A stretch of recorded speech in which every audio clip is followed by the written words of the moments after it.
Sem falta, fica também disponível com um podcast da Rádio Observador, com Pedro Henriques a analisar o trabalho da equipa de arbitragem, liderada por António Nobre. É o árbitro que apitou a vitória do Benfica sobre o Estoril Praia por 3-0. Pedro, bem-vindo, muito boa noite. Muito boa noite, vamos lá fazer os casos. Minuto 34, há ou não amarelo para Kevin Boma, bem dado ou mal dado? Sim, foi bem dado, foi uma entrada por trás, um bocadinho até no limite de mais qualquer coisa.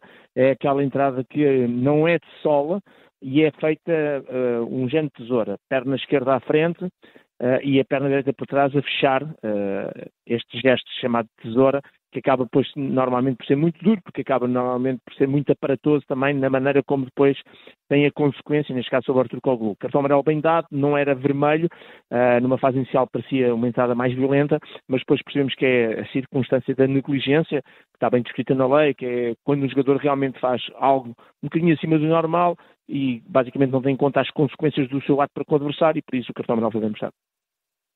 Prosseguindo, há apenas este lance, de facto, da primeira parte. A segunda parte, vai ver aqui o lance que é talvez o mais complicado de explicar, que é o minuto 50. O VAR vai reverter, e bem, um penalti que era mal assinalado. Sim, só dizer que na primeira parte houve o cartão amarelo para o treinador, nós aqui nem coloquei aí nos lances, mas pronto, porque normalmente são as tais situações que nós não conseguimos muitas vezes compreender no sentido, não estamos a ver, e deduz sempre que há ali um comportamento incorreto, antidesportivo, mas houve um cartão amarelo claramente para o treinador escocês da equipa do Estoril. Fiquei também com a ideia que houve um cartão amarelo para o banco do Benfica, mas não conseguimos identificar porque a transmissão não mostrou. Em relação ao minuto 50, talvez não, é mesmo o caso do jogo, o lance mais importante, com uma decisão inicialmente errada por parte do árbitro, uma decisão difícil. Eu inclusivamente, quando vi o árbitro ser chamado ao VAR e no direto, fiquei focado naquilo que era a falta fora ou dentro da área, portanto, estava a assumir que era falta e que o eventual contacto que houve teria sido fora, e realmente o tal contacto foi fora. A questão aqui que se coloca é que não foi isso que o VAR falou com o árbitro, e obviamente nós só temos acesso àquilo que são as imagens, depois o árbitro é que, quando muda a sua decisão, é obrigado a justificar verbalmente, e disse verbalmente, justificando que não havia infração, basicamente isso. E depois, puxando as imagens para o telemóvel, fazendo aqueles slow motions que gosto sempre de fazer, e sobretudo tentando perceber toda a análise do lance, aquilo que não foi mostrado bem na imagem por parte do vídeo-árbitro, devia ter sido mostrado, embora a decisão final tenha sido correta, é o seguinte, é que não é a nível das mãos, não é exatamente o contacto que há, é ao nível dos pés.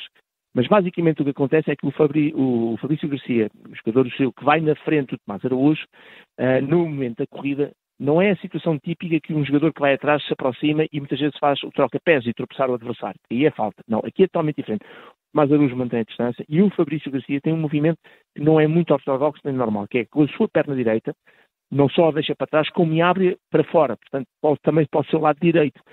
E ao abrir, quando depois abre, no momento da passada, e quando faz a recuperação, é ele que vai dar um pontapé com a biqueira da bota no gêmeo também direito da perna do Tomás Araújo, que tem a perna no solo. Ou seja, não é alguém que vem por trás e que faz tropeçar o seu adversário que vai à frente, é a pessoa que vai na frente, que abre a perna e que consegue ainda dar um pontapé no gêmeo por trás da perna direita, neste caso do jogador do Benfica. A imagem, assim, a explicação pode ser mais complexa, mas a imagem parada, para percebermos o ponto de contacto, é muito simples. Vê-se muito bem, perna aberta, completamente afastada, e o pé direito do jogador que vai na frente a bater no gêmeo, portanto, a bater por trás da perna do jogador. É ele que acaba por provocar esse contacto, esse movimento, e, portanto, não há motivo para o pontapé de penalti. E aqui foi uma excelente decisão do vídeo-árbitro. Não sei o que é que ele verbalizou ao árbitro, porque as imagens que foram dadas não fizeram um grande foco especificamente nisto, mas a decisão final foi correta, e quando o árbitro depois verbaliza, diz que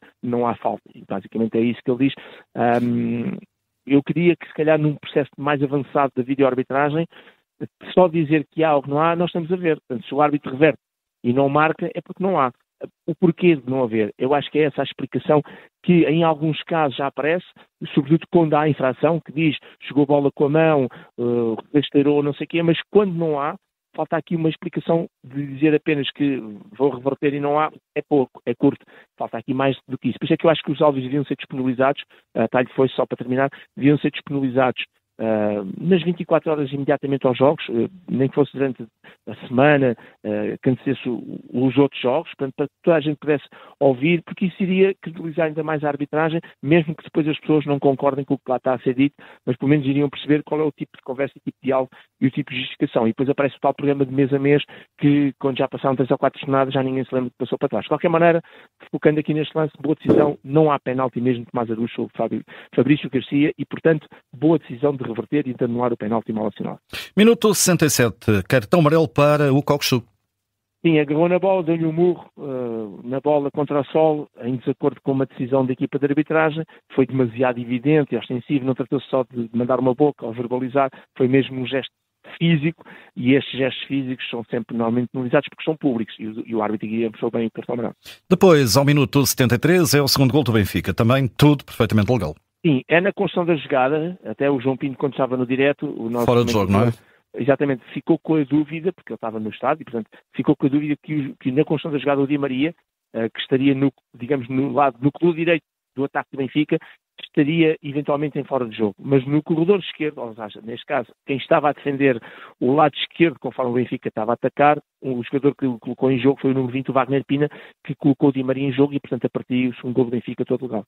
E, finalmente, o que acontece é a última situação aqui para analisar, que é o Coxu, é aquela pancada que o jogador do Estoril se agarra à cara, mas na realidade cara é vê-la, não é? É no peito. É ali no peito, um bocadinho abaixo da zona de início do pescoço, mas a parte de baixo. E, portanto, nós temos isso recorrentemente, que são os jogadores, sabendo que os árbitros têm essas indicações, punem tudo o que é mãos, cotovelos, braços ao nível da cabeça, do rosto, do pescoço dos seus adversários, e punem normalmente com a falta, com o livre direto e depois com o cartão amarelo, a não ser que seja uma agressão, obviamente é vermelho. Temos muitas vezes os jogadores numa atitude que eu acho que é pouco profissional, porque no fundo estão a tentar ludibriar o árbitro, o jogo, e enganar, e portanto a tentar, digamos, incriminar o adversário direto. E temos muitas situações recorrentes de jogadores que se agarram à cara quando os contactos, os toques que são dados não têm nada a ver com a cara. Isto não é bonito, ainda por cima eles deviam pensar que há televisão, nem é uma questão de VAR, há televisão e que as pessoas estão a ver exatamente em câmara lenta, em slow motion, tudo o que é contacto e zonas de contacto. E, portanto, se não é verdade, eles próprios ficam mal na fotografia. Porque aqui estava em questão, se o Coxu abrisse o braço e fosse na direção da cara do seu adversário, do Zanocelo, portanto, do Vinícius Zanocelo, aí tínhamos, obviamente, um cartão amarelo que era o segundo. E qual era a importância disto? É que o próximo jogo é o Sporting Benfica e, portanto, o Benfica ficava privado do Coxu. Mas, para dizer que a decisão de não mostrar cartão amarelo aqui é correta, o contacto que existe, sim, do braço é ao nível do peito e é numa situação quase defensiva quando ele sente o jogador a aproximar. Nem sequer é aquele gesto deliberado de mandar o braço para trás para acertar ou para afastar, que muitas vezes acontece por parte de quem está a proteger a bola. Não foi o caso, há um contacto apenas imprudente, e imprudência na lei de jogo significa absolutamente nada em termos disciplinares, a negligência que é o patamar a seguir de cartão amarelo, e por isso para mim é uma boa decisão a não, digamos, mostrar no cartão amarelo que seja o segundo. Então que nota? A nota final para o António Nobre? Sim, eu vou dar nota 6 e não dou 7 por uma razão muito simples. Há um lance que é decisivo e importantíssimo no jogo e que podia mudar tudo, até porque depois, se houvesse falta de Tomás Araújo, estaríamos perante uma circunstância de ser dentro, ser fora, e depois a questão de amarelo ao vermelho, e portanto tínhamos aqui uma decisão muito importante e que foi um erro, claro, da equipa de arbitragem. Felizmente que há VAR, nem sempre os VARs têm funcionado bem. Ultimamente temos tido aqui algumas análises críticas em relação, sobretudo, a situações de penalti que não estão a ser, neste caso, marcados, entre aspas, porque não é o VAR que os marca, mas chamados a atenção por parte do VAR. Neste caso foi para reverter e eu só dou 6, não dou 7, porque, embora o VAR faça parte da equipa de arbitragem, muitas vezes o que nós estamos a analisar é o árbitro, e foi ele que foi nomeado, e é sobre ele que recai a responsabilidade. E eu tenho este critério que é, sempre que um árbitro limpa tudo, pela positiva, dou 7, dou 8, conforme. Sempre que o árbitro faz uma arbitragem boa, mas com a ajuda do vídeo-árbitro, eu tiro sempre um ponto, porque se não houvesse vídeo-árbitro havia erro. É um critério. E, portanto, isso é pouco relevante, mas vou dar nota 6, porque o que interessa aqui é relevar exatamente esta atuação que foi positiva, sem qualquer impacto no jogo, com uma decisão muito importante com a ajuda do VAR, e, portanto, o VAR fez muito bem em reverter aquele lance e era decisivo para o jogo. Nota 6, dada então pelo Pedro Henriques. António Nobre, o árbitro do Benfica Estoril Praia. É o sem falta final, porque sem falta agora só depois do Natal, Pedro.